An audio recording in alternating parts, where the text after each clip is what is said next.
Good morning student, I am Swati Kaurav, your Hindi teacher. आज हम शुरू करेंगे कक्षा तीसरी का पाठ 7, जिसका नाम है चांद का झिंगोला। आइए हम देखते हैं इसमें जो कठिन शब्द आए हैं उनको। झिंगोला, ठिठुरना, अंगुल, दिखलाई, बदन। अब हम पढ़ेंगे इस कविता में क्या क्या आया है। तो इस कविता के माध्यम से कवि ने चांद की बाल सुलभ हट का वर्णन किया है। बातों बातों में कवि ने प्रतिदिन चांद के आकार में परिवर्तन के बारे में भी बताया है। आइए हम पढ़ेंगे कविता। हटकर बैठा चांद एक दिन, माता से यह बोला, सिलवा दो माँ मुझे ऊन का मोटा एक झिंगोला। सनसन चलती हवा रात भर, जाड़े से मरता हूँ, ठिठुर ठिठुर कर किसी तरह यात्रा पूरी करता हूँ। आसमान का सफर और यह मौसम है जाड़े का, ना हो अगर तो ला दो कुर्ता ही कोई भाड़े का। तो इन पंक्तियों में चांद क्या कह रहा है अपनी माँ से? इन पंक्तियों में चांद अपनी माँ से जिद कर रहा है कि वो कह रहा है कि माँ मुझे एक ऊन का मोटा सा झिंगोला सिलवा दो, क्योंकि ये जो हवा चलती है ठंडी ठंडी, इसमें मैं क्या होता हूँ, जाड़े से मरता हूँ, ठिठुर ठिठुर कर किसी तरह यात्रा पूरी करता हूँ। वो कह रहा है कि मैं ठिठुर ठिठुर करके यात्रा पूरी करता हूँ। इसलिए ये आसमान का जो सफर है ये और ये जाड़े का मौसम बड़ा ही मुझे सता रहा है, इसलिए मुझे कोई भी कुर्ता लाकर दे दो, चाहे वह भाड़े का ही या किराए का ही क्यों ना हो। आइए हम पढ़ेंगे आगे की कविता। बच्चे की सुन बात कहा माता ने, अरे सलोने, कुशल करे भगवान लगे न तुझको जादू टोने। जाड़े की तो बात ठीक है पर मैं तो डरती हूँ, एक नाप में कभी नहीं मैं तुझको देखा करती हूँ। कभी एक अंगुल भर चौड़ा, कभी 1 फुट मोटा, बड़ा किसी दिन हो जाता है और किसी दिन छोटा। घटता बढ़ता रोज किसी दिन ऐसा भी करता है, नहीं किसी की आंखों को तू दिखलाई पड़ता है। अब तू ही यह बता नाप तेरी किस रोज दिलवाएं, सीधे एक झिंगोला जो हर रोज बदन में आए। तो अब आगे की कविता में देखिए हम क्या लिखा है। इस कविता में उसकी माँ क्या बोल रही है चांद की। वह कहती हैं कि अरे सलोने, तुझे कभी भी कोई भी जादू टोना ना हो, जादू टोना ना लगे। पर जाड़े की तो बात ठीक है, पर एक बात बताओ कि मैं किस नाप का तुझे कुर्ता सिलवा दूं। तुम कभी भी एक नाप में नहीं रहते हो, कभी छोटे हो जाते हो, कभी बड़े हो जाते हो, कभी 1 अंगुल भर रहते हो, कभी 1 फुट मोटा हो जाते हो, और कभी कभी तो तुम बिल्कुल भी दिखाई नहीं देते हो। जैसे अमावस्या को चांद बिल्कुल दिखाई नहीं देता है, तो उसमें माँ ने यही कहा है, कभी कभी तुम बिल्कुल दिखाई नहीं देते हो और कभी कभी तुम्हारा जो आकार है वो क्या है, घटता बढ़ता रहता है।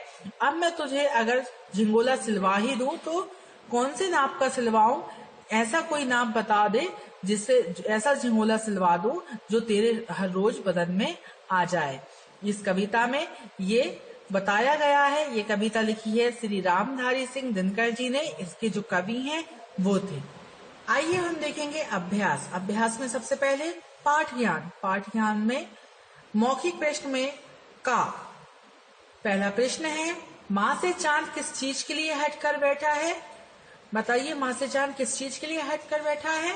तो इसका उत्तर होगा झिंगोला। माँ से चांद झिंगोला के लिए हट करके बैठा है। दूसरा प्रश्न, हवा किस प्रकार चलती है? तो इसमें किस प्रकार बताया है हवा को? सनसन करती चलती है। हवा सनसन करके चलती है। तीसरा प्रश्न, चांद कब दिखाई नहीं देता? चांद कब दिखाई नहीं देता? चांद अमावस्या को दिखाई नहीं देता। अब है हमारे लिखित प्रश्न। लिखित प्रश्न में सही पहला है बहुविकल्पीय प्रश्न। बहुविकल्पीय प्रश्न में पहला प्रश्न है, चांद सूर्य के प्रकाश से क्या होता है? चांद सूर्य के प्रकाश से महकता है, चमकता है या दोनों? तो क्या होगा? चमकता है। चांद सूर्य के प्रकाश से चमकता है। इसका सही उत्तर है चमकता है। इस पर टिक लगाइए। उसके बाद है खा, पूर्णिमा का चांद दिखाई देता है। पूर्णिमा को चांद कैसा दिखाई देता है? आधा, तिकोना या पूरा? तो पूर्णिमा को चांद पूरा दिखाई देता है, तो पूरा पर टिक लगाइए। उसके बाद है हमारा तीसरा प्रश्न, प्रतिदिन घटता बढ़ता रहता है। क्या बढ़ता रहता है? चांद का रंग, चांद का आकार या दोनों? तो प्रतिदिन चांद का आकार घटता बढ़ता रहता है।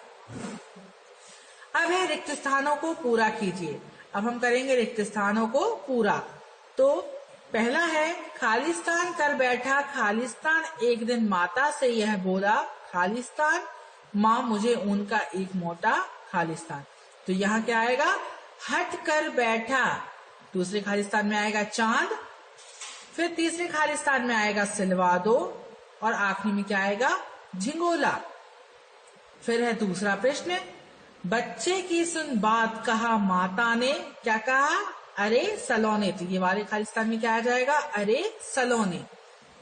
कुशल करे खालिस्तान, लगे न तुझको खालिस्तान। तो यहाँ क्या आ जाएगा? कुशल करे भगवान, लगे न तुझको जादू टोने।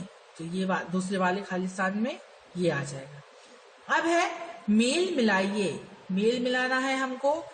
चांद का आकार रोज क्या होता है? चांद का आकार रोज घटता बढ़ता रहता है। तो चांद का आकार रोज घटता बढ़ता रहता है। फिर है चांद, चांद पूर्णिमा को पूरा दिखाई देता है। चांद पूर्णिमा को पूरा दिखाई देता है।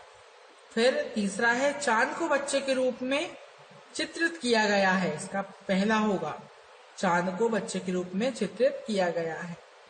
माँ से चांद एक झिंगोला सिलवाने को कह रहा है। माँ से चांद एक झिंगोला सिलवाने को कह रहा है। ये थे हमारे मेल मिलाइए। अब देखते हैं हम आगे के प्रश्न। आगे के प्रश्न में पहला प्रश्न है हमारा,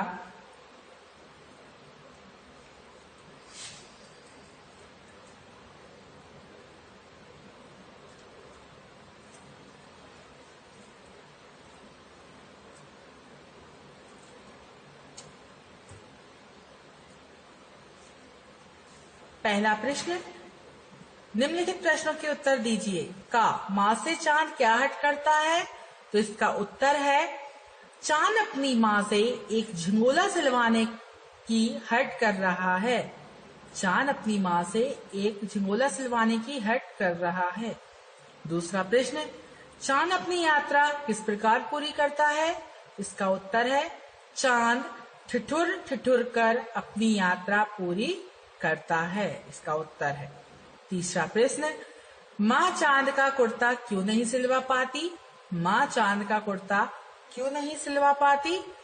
तीसरा उत्तर है, माँ चांद का कुर्ता इसलिए नहीं सिलवा पाती क्योंकि वह कभी भी एक आकार में नहीं रहता है। इसका उत्तर है, माँ चांद का कुर्ता इसलिए नहीं सिलवा पाती क्योंकि वह कभी भी एक आकार में नहीं रहता है। इसके बाद चौथा प्रश्न, चांद किस किस आकार का दिखाई देता है? चौथे प्रश्न का उत्तर है, चांद कभी अंगुल भर, कभी छोटा बड़ा, कभी बिल्कुल नहीं दिखाई देने वाले आकार में रहता है। ये इसका उत्तर है। पांचवा प्रश्न, अंत में चांद ने माँ को क्या सुझाव दिया? तो अंत में माँ ने चांद को सुझाव दिया कि तू ही एक आकार का बन जा ताकि झिंगोला एक ही आकार का सिलवा दूं या सिल दूं। ये था पांचवा उत्तर। आइए अब हम देखेंगे भाषा ज्ञान। तो भाषा ज्ञान में पहला प्रश्न है, समान लय वाले शब्द लिखिए। समान लय वाले शब्द लिखिए।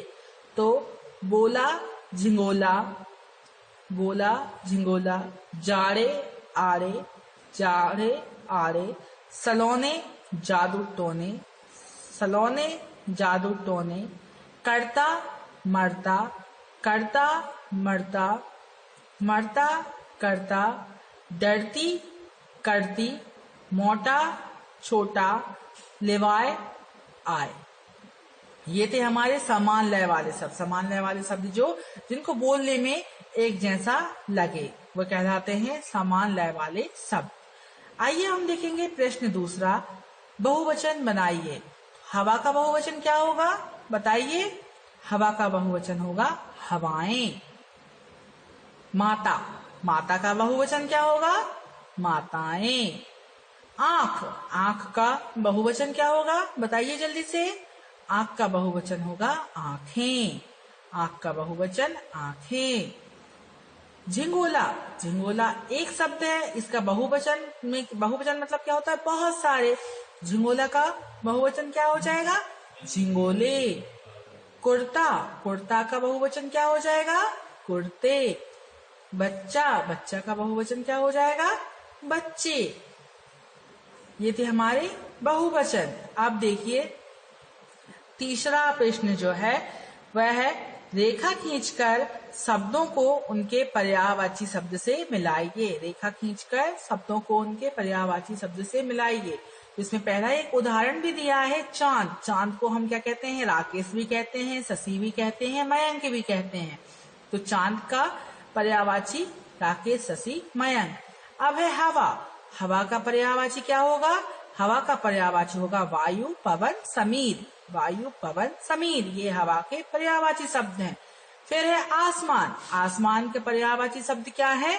नभ, गगन, अंबर। नभ, गगन, अंबर। इसलिए हम आसमान को नभ, गगन, अंबर से मिला देंगे।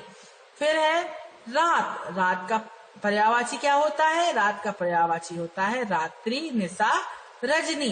रात्रि, निशा, रजनी ये क्या है? रात के पर्यायवाची शब्द हैं। फिर है बदन। बदन का पर्यायवाची शब्द क्या होता है? बदन को हमने किससे मिला दिया?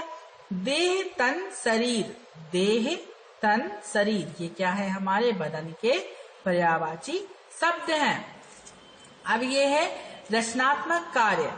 रचनात्मक कार्य में हम देखेंगे प्रश्न क्या है? निम्नलिखित मौसमों में हम क्या पहनते हैं?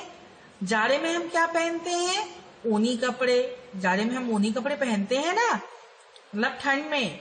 बरसात में क्या पहनते हैं हम? बरसाती पहनते हैं। और गर्मी में कौन से कपड़े पहनते हैं? गर्मी में पहनते हैं हम सूती कपड़े। गर्मी में सूती कपड़े पहनते हैं। तो बच्चों ये था हमारा पार्ट 7 जिसको हमने पूरा किया है। ये आप अपनी कॉपी में कर लीजिएगा। ये थी हमारी आज की क्लास। Thank you.